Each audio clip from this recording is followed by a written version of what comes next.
Hello everyone and welcome to Crypto Chris YouTube channel. The crypto world is moving fast and today's news can be very important. BlackRock's Ethereum ETF is now live, Hong Kong is stepping into Bitcoin, and even China might be shifting its stance to crypto. Meanwhile, the Tornado Cash is making a surprising comeback and Trump's circle is making bold moves with a new stablecoin that could reshape the financial system. The question is, are we witnessing the rise of a more centralized crypto future? Let's break it all down. BlackRock's Ethereum ETF is now a reality, and when you look at it how much ETH they have accumulated over the past 2 weeks, the numbers are massive. The buying pressure has been intense, which is pretty exciting to see.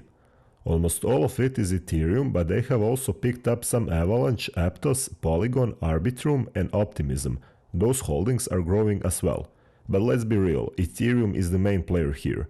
Is the layer 1, while the others are layer 2 solutions built on top of it. All signs point to Ethereum gearing up for a strong run in the near future. As of now, BlackRock holds a staggering $1.145 billion worth of Ethereum in their ETFs.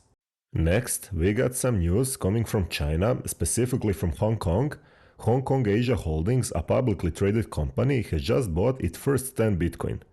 Now let's be honest, that's not exactly a mind-blowing amount, it's less than $1 million, but what matters here isn't the size of the purchase, it's the signal it sends. This is yet another example of institutional adoption creeping in. It might start small, but we all know how these things tend to snowball. Now, this next piece of news is even more bullish. CCP-backed media just published an article stating that Bitcoin has investment value. We all know what usually comes next when narratives like this start shifting. Now, full disclosure, I haven't 100% verified that. This is from an official CCP-backed outlet, but after reading the article, it does seem legit. If anyone has better info, feel free to correct me in the comments. When I translated this article into English, it mentioned the idea of National Bitcoin Strategic Reserve that the US is supposedly issuing. It also explicitly states that Bitcoin and crypto can be used as a forms of currency for trading and value storage. Basically, they are acknowledging that crypto actually has value, something they have been hesitant to do in the past. This article also touches the stablecoins like USDT and USDC, as well as central bank digital currencies CBDCs, including China's digital yuan. But the big takeaway here, the shift in narrative.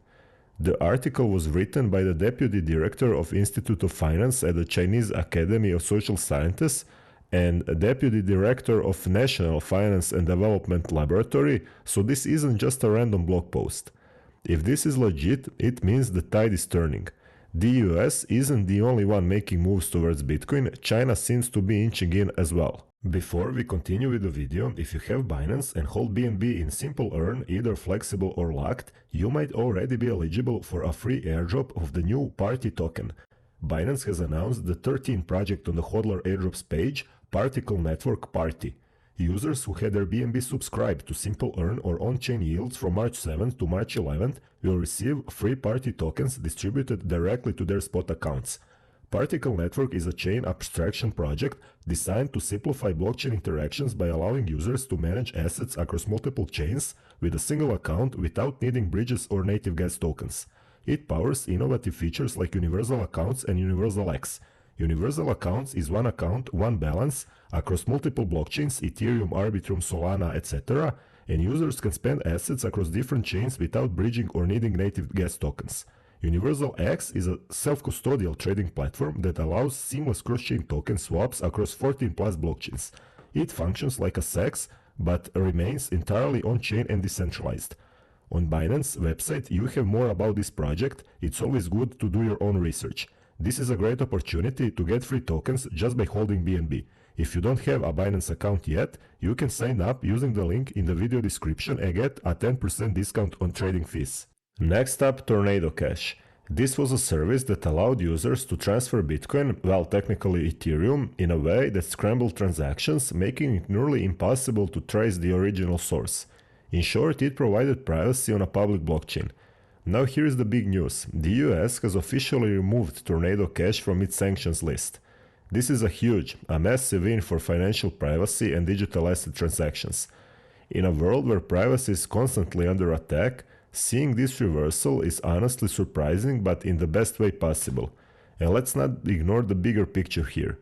While privacy-focused tools like Tornado Cash are getting a second chance, we are also seeing intrusive innovations like CBDCs being actively pushed back, especially by the Trump administration. Love him or hate him, that's one move I can't complain about. The Trump family is making serious moves in the crypto space, positioning themselves as the center of multiple key developments. One of the most interesting angles involves Russia, so let's break it down.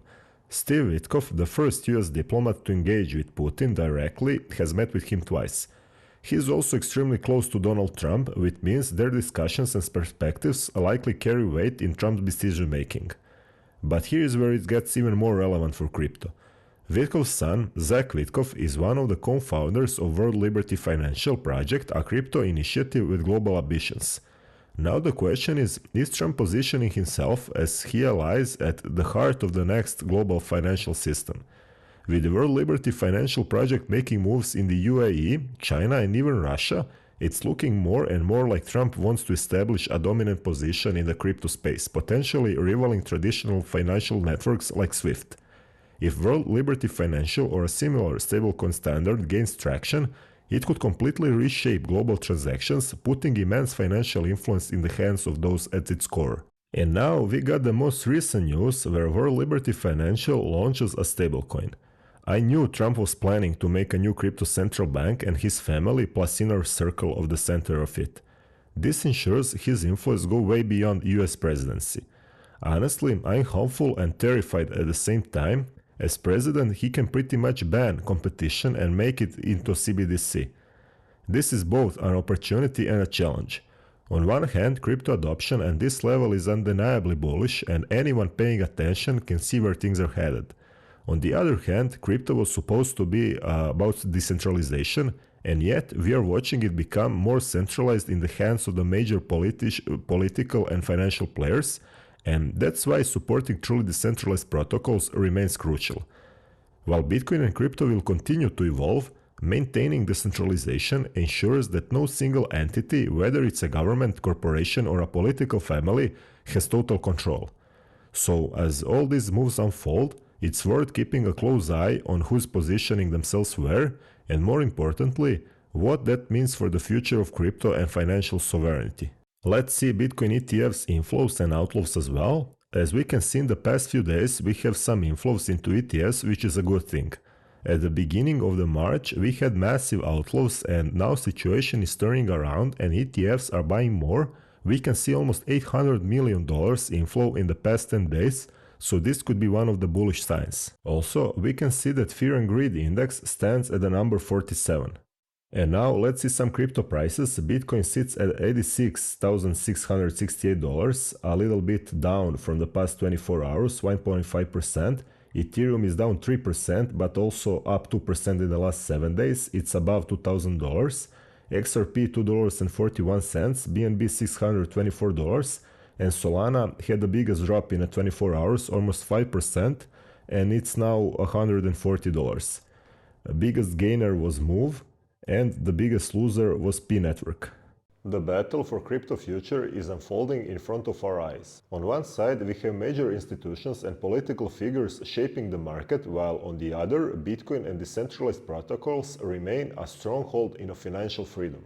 And where do you stand? Let me know in the comments. If you found this video helpful, leave a like, subscribe to the channel and turn on notifications in order not to miss on future videos. Thank you for watching, and I'll see you in the next video.